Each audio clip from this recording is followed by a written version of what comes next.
Hey, there we go. Wow, good timing, Tom. Fireworks to start the opener off. Tom demoing his new. This iOS has this built in, or no? I guess Mac OS. It's a Mac update. If security number one, so definitely update your stuff if you haven't updated it yet. It's all good things on the Mac front. But also fireworks number two. So iWorks number two. excellent, great way to kick off Agency Accelerator episode number 7. We're talking about how to scale operations of your agency, how to get from, if you're successful, you're doing 10K a month now or more maybe. What do you do to get from 10K to bigger, right? I know I'm right now comfortably in the mid 5 figure and have a 5 who are delivering stuff all the time. I don't know if you want to share your and have a team a little bigger than mine too. You're working on scale. And I think there's a lot of problems you've had to solve along the way, and I have from it with notes to the side of my screen here, and rather now there's a whole company that has to be able to do stuff together. And so an agency serving on stuff to actually like the fire and grow when you grow. I was talking to a one of the problems that sales is you got it selling and your operations are bad. Your business is screwed somewhere. And so that's a good thing for thinking about understanding how to go from what's the first problem you solve? I think it's making obstacles. So let's talk about that. How do you? I think there's two sides to this, right? And one of them is how do you internally, right? Hiring, training, like whatever, all that. What do you do, Tom? Well, I think you're absolutely right. As you grow, there are different things that you need to solve for in scaling, and I think the order of operations in terms of scaling is number one, scaling your delivery. Right? Can you reproduce the quality of whatever deliverable it is that you're working on for your clients? Can it be more than you? And can you sort of bestow that power of delivery to someone else on your team, or have some sort of process that multiple members of your team can perform? And so number one is how can you repeatably deliver something? Right? If you can repeatedly deliver something, you can scale to you plus someone. Yeah. But the harder, I think, challenge is building the internal systems that allow other people to deliver the quality that you're expecting, or that your clients are expecting. And those internal processes are unique to you. They are relatively custom. They're using whatever tools that you're using, to actually deliver your work. And that's where things sort of go out of most people's expertise, which is process design and really workflow design of yourself and, the rest of your team, so that you can continue to do this. Whether you're in a company or an agency, the problem is the same. You got to scale a process. And that's really where the rubber meets the road in terms of, all right, your focus when you have 5 people, 10 people, how do you scale processes to be able to have the 15th, 20th, 25th person able to keep up with the same standard? Yeah. So I've actually been, maybe it's just the moment when the whole internet converges into a point where we're all thinking about the same things. I'm a nerd. I'm a nerd. One of the YouTube channels I watch pretty commonly is Wormwood Gaming, and they're actually right now, they were discussing how you address bottlenecks in company production, right, for total throughput maximization. That was like today's episode. Oh, wow. And that's the same thing, right? It's systemization on how do I take a process and make it scalable. And you find the thing in throughput for all three agencies, the thing below is getting new people to learn their systems that they'll client. And there's a couple I've been doing since it was just me, a solo freelancer. One of them is like I built a company guidebook for culture and processes and everything about kind of how we wish to be as a company. When it was me, before I hired somebody, like 9 months before I hired somebody, not like the week before. And back then, I was also writing down the SOPs for everything my agency does. And I think my agency's focus is substantially smaller than yours, so it's easier because you're like, automate anything. And that's really hard to write an SOP for. Yeah. My agency's entire focus is run performance marketing to answer questions about how to build $1 million marketing engine and then build the $1 million marketing engine. Mm-hmm. And so that's like much more focused. So I have a list of like maybe 30 processes, and that's it. That's the whole company. When you're listening here as somebody who's aspiring to build a agency, maybe an automation agency because you're watching this on Tom's YouTube, maybe you're looking to grow a startup because you're watching it on my LinkedIn or whatever, right? The thing that will benefit you right now, which feels dumb, is if you do it twice, write it down. And there's two reasons. I'm going to hold up 4 fingers. There's 2 reasons why if you do it twice, write it down is good. The first one is if you do it twice, write it down, you can give it to somebody else. But the other, for me, is inevitably if I do it twice and then I write it down, I will discover that the steps I follow to do it are insane. And or consistent. Well, they may or may not be consistent, but I'll be like, if your flowchart is first A, then B, then C, then D in the optimal world, until I write it down, I might be A, L, M, yeah, purple, yeah, 7, a bucket of oranges, B. And it's like, what? By the way, that's 95% of corporate America and startups is exactly what you described. That is how it works. It's, the thing between the ears that's kind of weird that we all have, that's sort of what happens. And we're translating that to the digital operations, or in your case, right, digital operations with regards to marketing, right? But if you do it twice, write it down. That is such a true statement. So difficult to have the discipline to do that. Yes. But if you are a freelancer and you want to make an agency, that's the cheat sheet to saving yourself, a whole bunch of time in 9 months. It's writing it down now and then being able to say, hey, I just hired somebody to do this one really specific thing.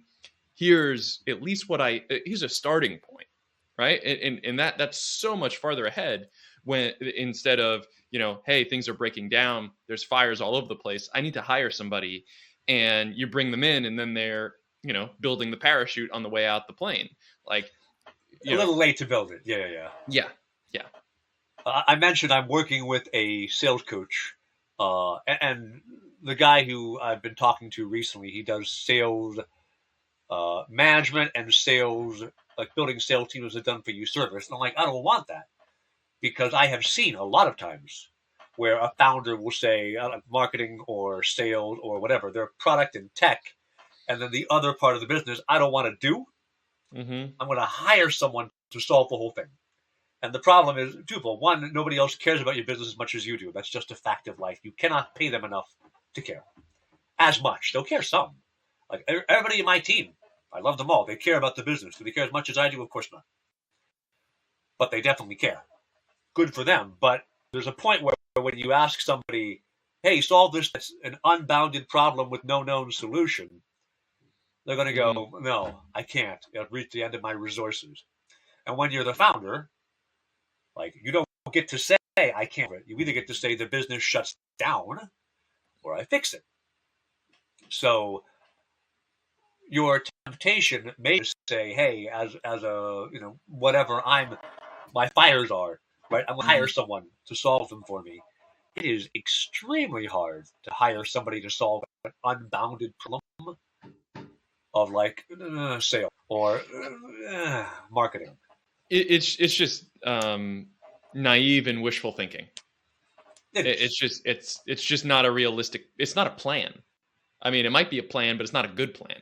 There you right? go. Not a good plan. It's rough. And the options aren't, hey, solve this unbounded problem or the company shuts down. It's solve this problem, the company shuts down, or you can get up at 4 o'clock in the morning and figure it out. right? Before the proverbial 7 a.m. meeting or whatever.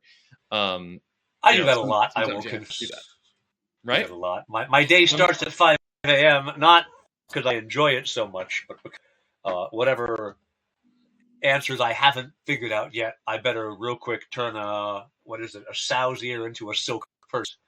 That's Before a new I have one. that's a very old one, but maybe not in common usage anymore. And then present somebody with, look, this is perfect. When 3 hours ago, I was like, well, this is trash. What do I do? And that you can't say if you do it twice, write it down, because that is, 25 years of marketing experience saying, how do I make sense out of this nonsense? But as you were building the repeatable parts of your business, I'll give you an example from my business. Buy ads on LinkedIn, so like right now we have internal training docs to buy ads on Facebook, Google, LinkedIn, TikTok, Pinterest, and I just bought 2 ads this week on Spotify for the first time ever. And if you do it twice, write it down.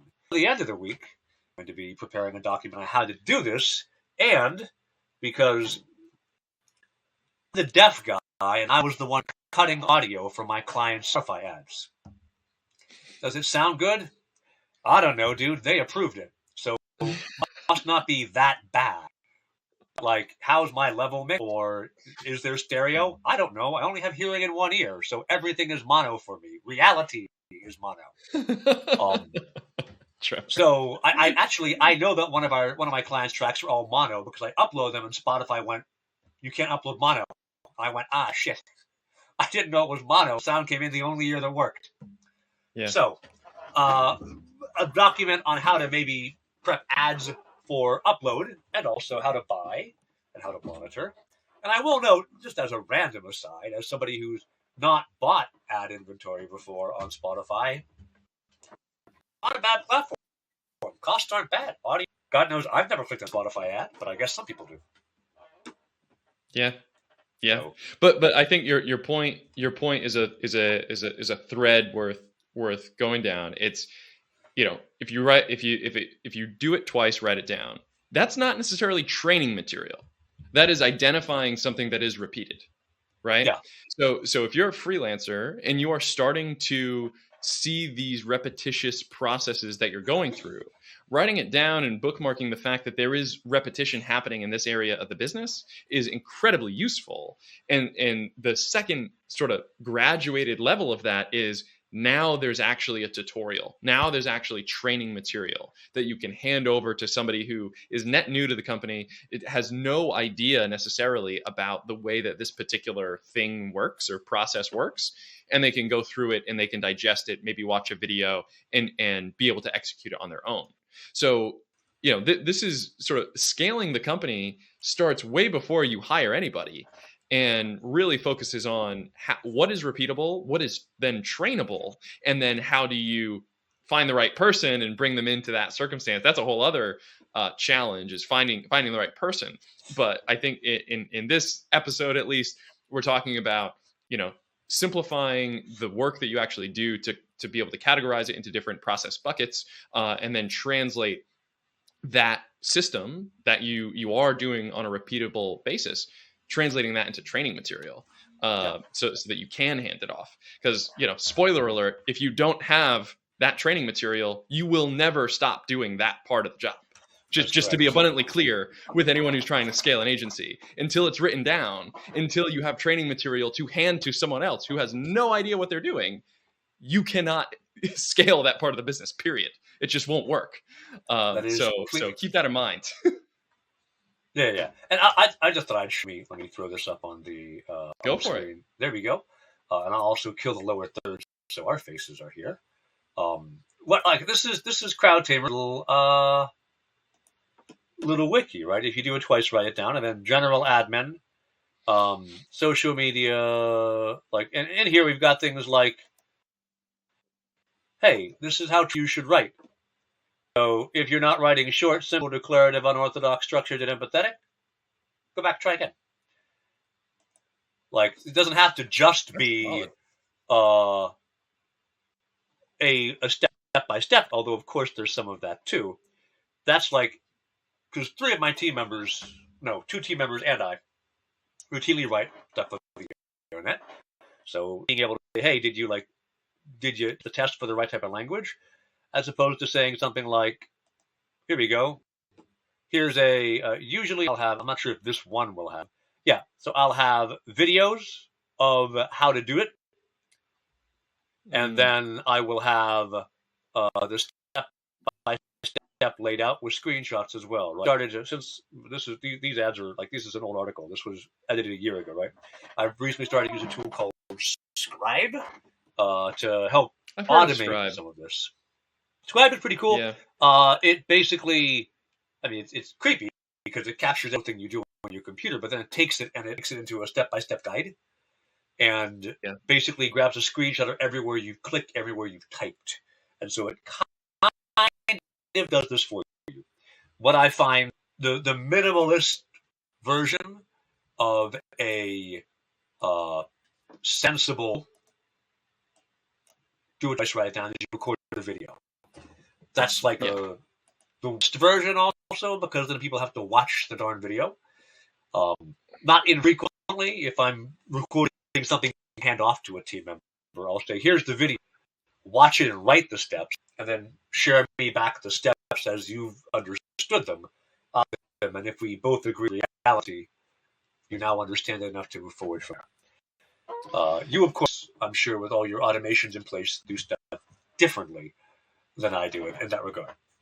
Slightly differently for sure, but I think the value of what you just showed is definitely true in terms of putting together the material for the team. I think I just added the Scribe link, by the way, to anyone who wants to see it. It's on the resources board here at bit.ly/no code _building. We'll add that to boom that thing. Boom, right there. There we go. Go there to see the Scribe tool that Trevor was talking about, and a few other things that we're going to cover today. Our documentation is quite different, and even the way that we go into like sort of putting guardrails on what people can do is very, very different. So I'll just take task creation, for example. How do we create tasks as a team? There's a couple different ways to do it. We also use Notion, but we actually have the vast majority of our tasks are created in Slack, because we have an automation that you react with, to a message with somebody's face. Tom task is an emoji inside of our Slack, and that automatically populates the task database with all of the different page parameters that are inside of Notion. Sometimes that can be a little unwieldy. We tend to have a lot of properties, so there's 10 or 15 different tags that we associate with every task, and that automatically gets baked in. So in terms of how do you create a good task, we sort of remove the proper tagging from the SOP of creating tasks, because it's sort of done for you in the fabric of the automation and the fabric of the processes that we've established internally. So it's just helpful to have the guardrails in addition to the documentation, because then it really limits the universe of possibilities, right? You can't have somebody creating a task in the wrong box. Hello, Trevor. Nice of you to join us. I was just having a great conversation with our audience here. You back? All right. Well, I am going to move on. Can you hear me?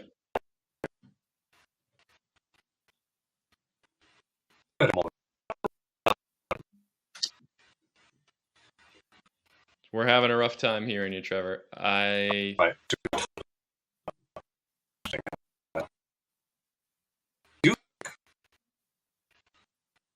When you okay to more like 50K, scaling 50K to more like 200K. I think size of the problem scale there, which I'm to solve. I don't seem to actually have internet. Yeah, Trevor, I think I caught what you were saying. I'm not sure if you can hear me, but you were talking about the size of the scale that you're even trying to get to, right? Having a written document. And one of the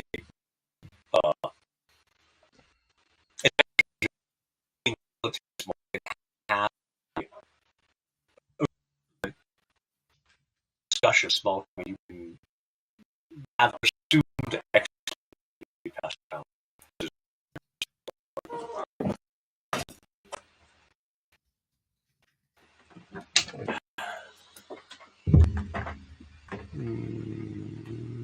You're a little better now, actually, Trevor.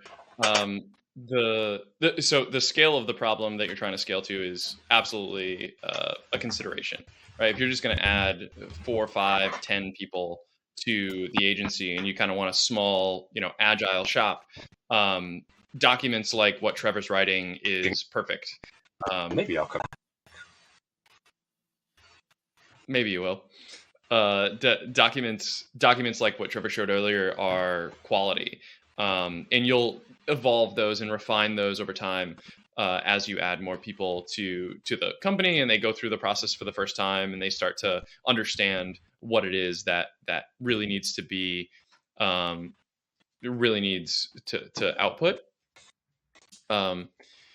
The other thing that you could do, if you're in an industry that you feel is underserved, is actually create a course. And creating a course is going to be a whole other challenge, really. Excellent. So nothing's what I expected. Just the way I want it. Is my audio any better, Tom? Oh, good. My audio is pretty good now. Just you're not here. Oh, yeah. I see. Bounce Tom out. See if I can't bring Tom back in. All right. Let me bounce you out, Tom, and re-invite you. See if we can't pick the conversation back up where it was coming from. Sure. Let's go for it. All right. Let me... don't ban, but... Hi there.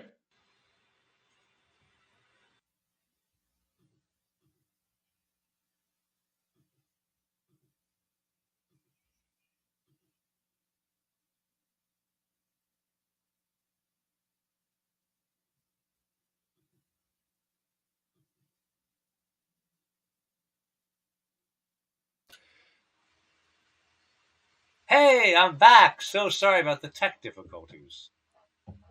Looking good.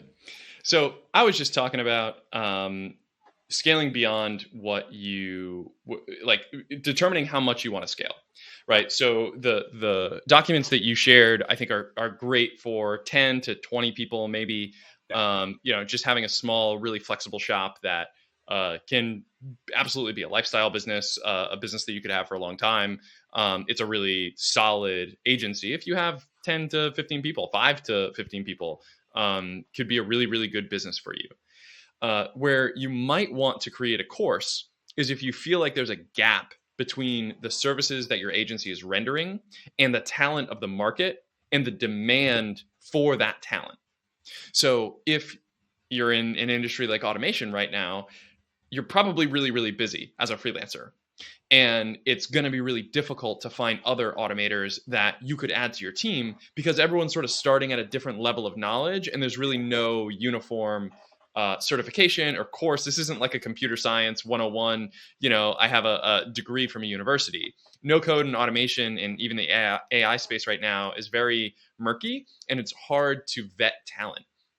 So one of the things that you could do in that environment is actually create your own course.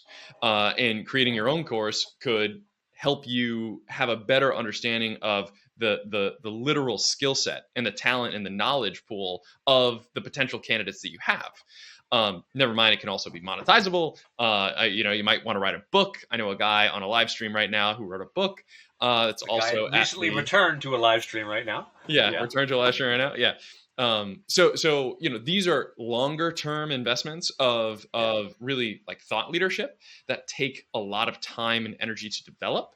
But you really only want to do that if you feel like you don't have a pool of candidates to hire from, to pull from, or you're trying to actually be a thought leader inside of a niche industry that you can provide thought leadership on. So just very different scaling models. If you're trying to go to a 200, 500,000 a month agency service, there are agencies out there that do that. It's just more difficult to find the talent pool and to be specific enough with your processes and SOPs to be able to scale to that level of consistency when it comes to delivering. I do think when you're doing category definition, this is a must-have, right? HubSpot famously defined inbound marketing. Now, it existed a long time before HubSpot made up that term. But HubSpot basically said, hey, it's its own discrete thing from digital marketing. We're building it. And now they have like 40 different certificates you can get. And they have, their reseller program is titanic. Their diamond resellers are folks who are doing more than 50 million a year in HubSpot sales.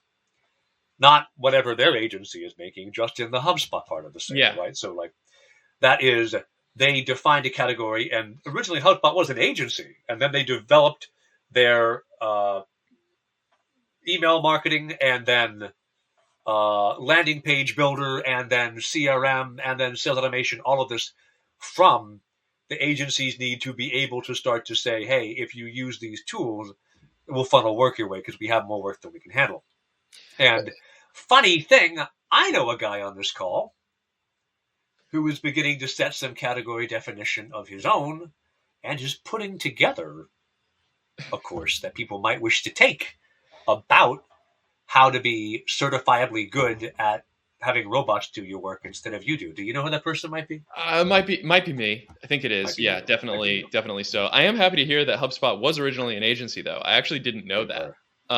And that is quite a bit of inspiration because we are also an agency right now. So was MailChimp way back in the day. MailChimp, like 400 years ago, was an agency. 20, but yes. They tell you not to do that. They tell you not to, create an agency and a product. They say that's a bad idea, but you're telling me there's two pretty darn good examples. Hey, Bootstrap, I'm in the middle of a live stream. My wife just walked in, sorry. So, yeah, they MailChimp in particular bootstrapped the whole way. To their exit was like $2 billion, and it was all self-funded by agency work until it powered itself and away it went. Wow. So there's your hashtag agency goals, Tom. Yeah, quite literally. So yeah, we are coming out with a course. We've got a couple dozen signups already, actually, for this course, and it is a workflow design course. We're talking about how to design the way people work with the tools they already use, automation and AI, where it actually applies to your daily work. There's a lot of fancy hand wavy things out there in the AI space, but we're going to take a very practical, applicable approach to how you might integrate this into designing the way that people work. So really excited about the course. It's coming out the end of this year, and yeah, we'll see how it goes. But it's absolutely teaching a skill set that we're seeing the demand for, right? We have clients asking for us to design the way that they work. We have people on YouTube that are quite literally learning these things and saying, how do we go a little deeper? What's the strategy behind why you automate certain things, or why you did it in this particular way? And what are the benefits opposed to, just using Google Sheets for everything, right? Like there are real trade-offs and I think a real depth of content to learn there.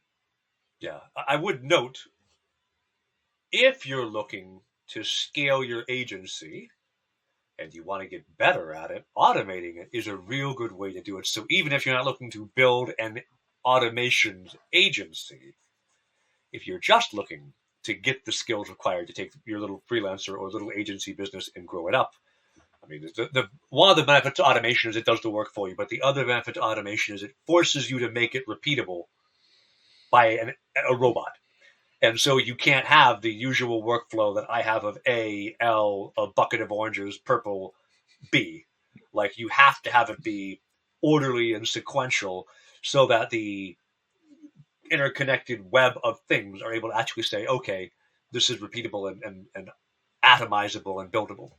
So if you are listening to this, whether you're looking to scale your automation agency or just scale your agency, I mean, I haven't seen Tom's course, but having talked with Tom a whole lot over the last 3 years, yeah. I have every degree of confidence that what he will be delivering will help you.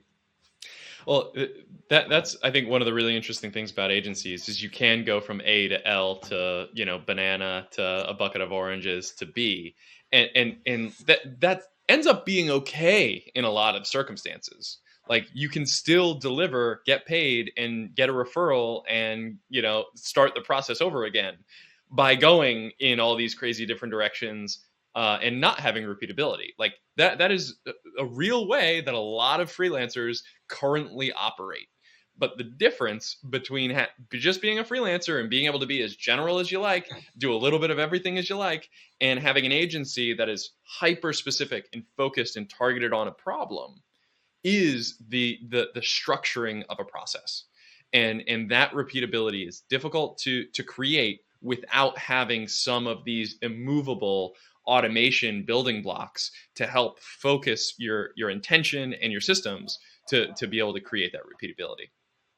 Yeah, I just today actually kind of was going to record a live stream for my course, which is not nearly as automation and fancy as Tom, but I've got go-to-market.courses, and this is one of the last classes in the course, and I was going to record. I'm going to run some minimum viable sprint, which is a type of ad that I build, run them for my agency just to show folks how I buy ads. And I went to record it and started the recording, and then went, oh wait, I don't have an ad to run. So I went basically open Business Manager, and then I went, oh wait, I need an ad to run with. So then open Figma, start to design an ad, go, oh wait, I need the graphic for this particular thing. I don't have it in Figma because my designer never shared it with me.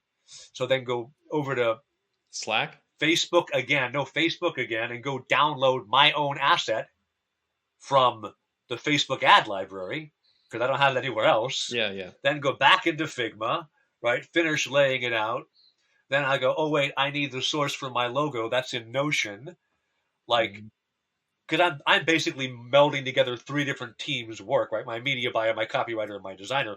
That's how my workflow always used to look. And then when I hired people to do it, I segmented out and said, hey, my writer writes it all first. And when she's finished, it goes to my designer and he designs it all. And then it goes to my media buyer and she buys it. And like, that's, you can take a bucket of oranges, B, like whatever, and make it so that it's atomizable. If you start to think about how do I take this insane flow that is the organic one that I just do and make it repeatable, right? And so that is like, you don't have to think, oh, right now my process must be perfect. It doesn't have to be, but it did mean I had to stop the recording because no one wants to watch me fumble around across. I mean, I've got 4 screens set up on my workspace here, right? And it's a picture of lambent insanity when I'm working on this kind of thing. Or yesterday when I was doing web dev, I had all of my resources for how I do CSS selectors on that monitor, and my email was here, and my doing all my work here, and the other, like, all my assets are. It's just, no, this doesn't work, right? But it's because I'm off doing my own little creative thing. If you want to have a whole team manage that, again, it has to be sliced up, orderly, and you lose time on the individual delivery, right? I can ship a website in a day if it's just me doing the work. My team probably takes 3 because it has to go from team member to team member. And of course, you've got the lost cycle of team member turn this in at 5 p.m. her time. Next person picks it up at 4 in the morning to start tackling through the deliverables again. And then each time you have a loop where someone else has to pick it up. But on the other hand, over the course of 10 days, I could maybe ship 8 web pages, and my team probably ship 20 or 30. Yeah. And is it worth that web page being an 8 out of 10 if you do it, or a 7 out of 10 if your team does it? Exactly. Or frequently for me, 9 out of 10 if they do it, and a 7 out of 10 if I do, because I Yeah, have people even who are, better, right? yeah. That's how it should be. That's how it should be. I can always say, like, hey, maybe the copy would be better if I wrote it. I can always say that. Jessica, my copywriter, is very good, but I'm snooty. But I can't ever pretend that the design or the development is done better by me. No, it's done Yeah, faster, maybe a little yeah. bit, but not like no one looks at my design and goes, "Oh yeah, that man's real good at his job." If I haven't told you about this tool, I'm surprised I haven't. It's a tool called Abby Sale. Yeah, I linked it in the resources board there. in the doobly-doo. You can check it out. But it's a way of automating graphic creation. So if you have the text and you have the background and you have permutations of that, maybe you want to create graphics in 50 different sizes, right, across all your socials, and you know what the text is going to be. It's an Airtable extension that you get to basically click a button and it takes the background asset. It might take some other image assets that you have a part of that one record and merges them all together in basically like a templating version of Figma. Gotcha. You basically like highlight different areas and template copy, with brackets, and it'll take the text and actually add it into the image, and then you have square images, rectangles, all the different sizes that you need to export creative assets. Yeah. That was a literal example of an implementation that we did for a content team that was trying to accelerate the production across the different disciplines of these teams. So what do you do, right? That handoff is really important.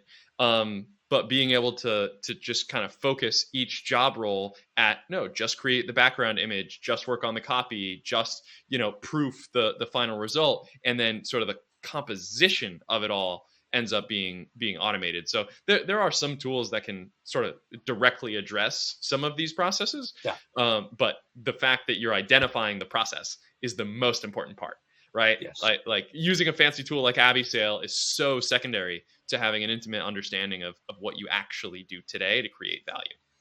Definitely cool. So I think it's worth thinking, right? As you address scale, there is, I think the first scale we've talked about, which is just write it down and then be able to hand it off to your team.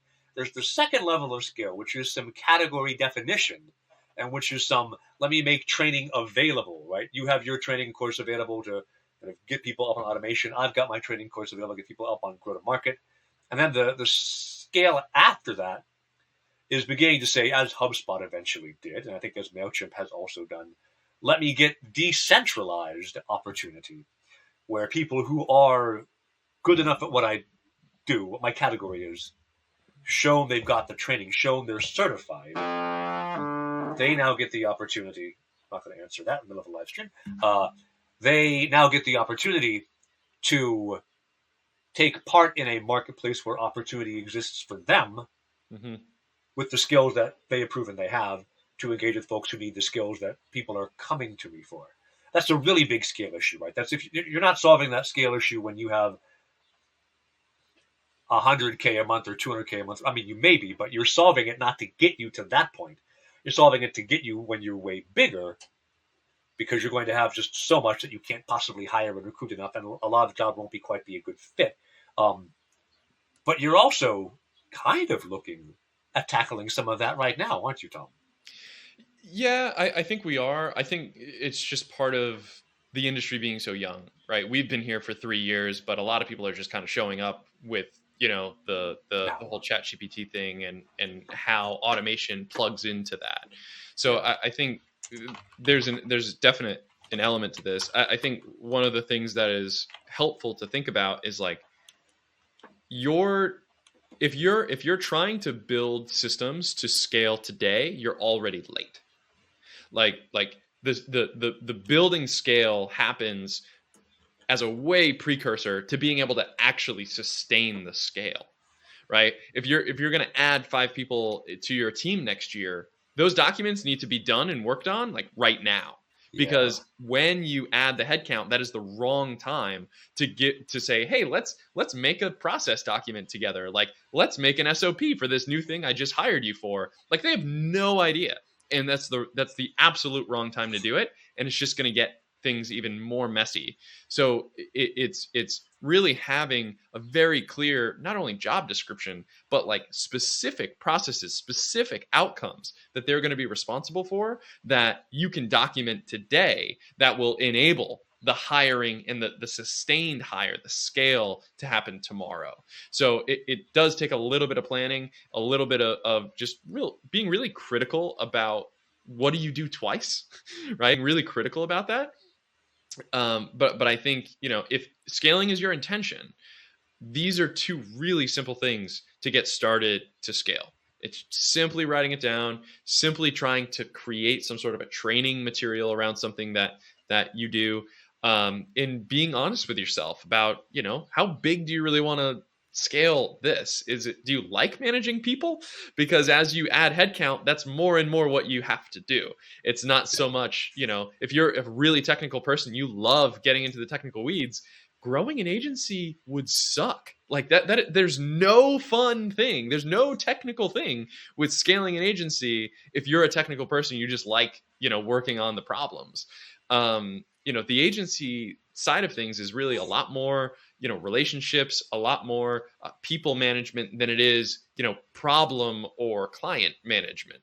So, you just got to be aware of that when you get into it. At my last agency, when we scaled to 25 people, I was amazed at how little actual work it felt like I was doing, right? Because there were so many other problems of just putting the right people in the right seats on the bus to make sure the bus is still driving down the highway. And I think that's new information for a lot of people. Scaling an agency is not just, scaling your skills. It's really a lot more, finding the skills that you don't necessarily have and trying to find the people. And that's the hard thing. Yes. And it is, as the professed person, I think on this live stream, who is not so much a people person, I like solving client problems with marketing. I like my team. They're good people, and I enjoy leading them, but in part because there's no drama of any kind with my team. And like when you ask, gut check, how big do you want your company to be? I mean, not much bigger than 10, 15 people. I don't want to have an agency with 300 employees because that sounds dreadful to me. And so, that gives an upper limit to how big CrowdTamers will be as an agency, and means for the mission I want to accomplish as a person on this planet, I've got to find other ways to make it happen, whether it's courses and books and content. I'm putting out all these things to help founders figure out how to launch and scale and make their business work reliably. But like if my stated goal is 1,000 startups to $1 million a year by the end of 2028. Most of them won't be paying clients of CrowdTamers because I can, like right now we have 11 active clients. I can do maybe about 15 before we're like here. Mm-hmm. And it's a 6-ish, 4-ish month engagement to build the $1 million marketing engine. I can count on my fingers, right? I'm not going to get anywhere near 1,000 startups in the next 5 years if they're all my clients. So a lot of that is the processes that I use and that have made my agency successful and made my past successful, right? Courses and training and all these things I'm making internally for my team. I'm also then, but they're in my course, right? What I do to teach my people how to do it. You can also say, hey, if it works to teach an employee how to do it, it might work to teach anybody how to do it. And then the effort that you put into making if you do it twice, write it down, into making your training materials. If you're willing to be open and honest and public about what you're doing as a business, that's your content marketing. That's your paid course. That's your community. Because you had to make it anyway. Might as well find a second use for it. Yeah. It's totally right. I mean, we're in the same boat. Like, how are we going to save 1 billion hours of human attention, right, by 2030, and reallocate that time into more constructive, creative, analytical, strategic, thoughtful, human-centric things, right? Take people out of copying and pasting and into something that is, I don't know, engaging. Crazy thought. And it's not going to be through having 200, 300, 400 people as workflow consultants inside of X-Ray. That's absolutely not going to happen.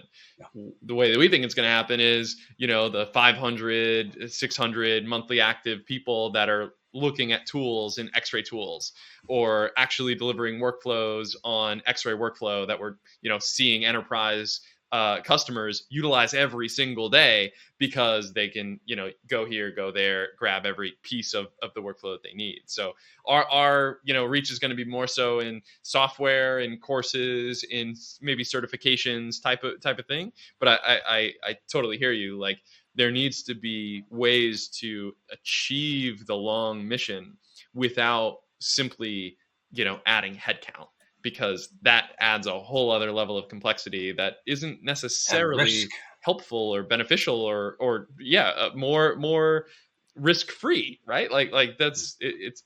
There's a Goldilocks zone there of the number of people that you can sort of manage and really have a pulse on. And it's just something to consider. Awesome. Well, we've gotten into specifics. We've gotten philosophical. I think probably it's time to. Oh man. And there's a bookend. There's a bookend for that. To the I gotta see now. I have visual effects I can apply too, but mine are nowhere near as fun as yours. Yeah. Mine are all like I can change my backdrop out. Anyway, I think we've reached the a natural closing point for today's stream. Sorry for my technical issues in the middle bit, but as always, Tom, if people know me and don't know you, where do I find out? Whoa, where do I find out more about the dude with the cool lasers? You go to X-Ray Automation on YouTube, and you smash that like button, and you smash that subscribe button, and hit the bell. Yeah, and the bell. That bell. You got to do that Ding. bell. We have some really, really, we'll say good videos coming out in the next couple of weeks, talking about low-code engineers, talking about X-ray tools, talking about some huge updates that are being made to X-ray workflow. There's a lot of things happening towards the end of this year, and 2024 is going to be a wild ride for automation. So definitely want to follow along. It's going to be good. I was just watching some of your YouTube shorts that are not yet launched on your channel, but you were sharing them around on your Slack, and so I was listening to you right before you joined this call. I started to listen to you. I had stereo Tom, and those are looking tight. So definitely, if you want snackable content, X-Ray Automation has some great shorts, and if you want the full buffet, they have that as well. Yeah, it was actually, those were all things from Opus Pro, which is like an AI Did I turn you on to short creator. You might have told me about it a while ago. We visited a couple. I added that to the resources board also. Gotcha. But yeah, we've evaluated a few. Opus Pro seems to be head and shoulders above most. It is real good. I'm using it for all my YouTube shorts, all my TikToks, everything. So the hardest part for us is the screen caps, because our screen caps are landscape, right? You're looking at a monitor, and we need to refilm screen caps to be vertical. Whatever. Different, scale problems, right? Produce content and then produce it in a slightly different shape. Yeah, I get you. All right. So, and if you don't know me, if you're seeing me on X-Ray Automations or on Tom's LinkedIn, I'm Trevor Longino, founder and CEO of CrowdTamers. We build million-dollar marketing engines, guaranteed. And you can find out more about me at crowdtamers.com or at youtube.com/@launch today. Thanks, everybody, for attending. Tom, thanks for the chat, and I'll see you. I'll see you in 2 weeks, man. See ya. Bye-bye.